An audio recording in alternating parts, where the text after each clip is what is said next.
Hi everybody, Eric Hendrickson giving you the last mortgage minute of 2020 here Monday, December 28th. Just a quick recap of where we're at. Just recent news. It looks like Trump's going to sign off on the stimulus bill, so that'll push close to $900 billion out to the U.S. economy. So certainly that's good news overall. That's going to put a little bit of upward pressure on rates as the stock market goes up, pulling a little bit of money out of the bond market.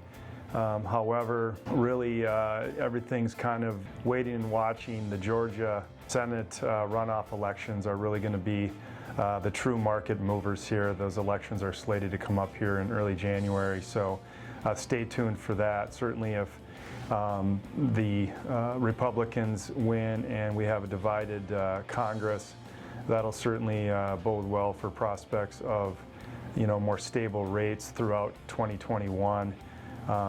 Less chance that there'll be any real aggressive government bills passed that may impact the overall amount of U.S. debt and potentially bond yields and mortgage rates. So stay tuned for that. That'll be a huge market mover as well. So I think up until the time that those results are really known for sure, I think you'll see again rates kind of stay in this tight range.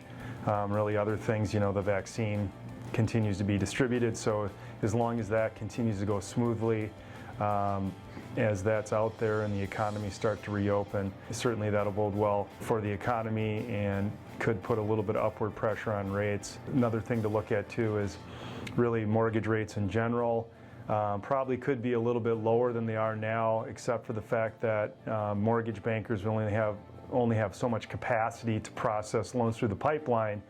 So there's a little bit extra margin built in there, and I think that even if underlying bond yields rise up a little bit, I think mortgage rates will stay relatively muted as it gets a little more competitive for mortgage lenders to find deals.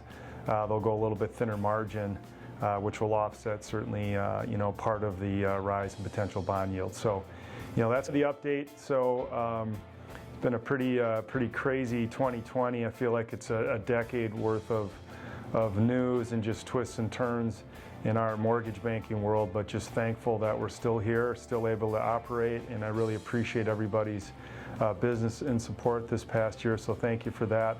Looking forward to better days ahead in 2021. Have a great week.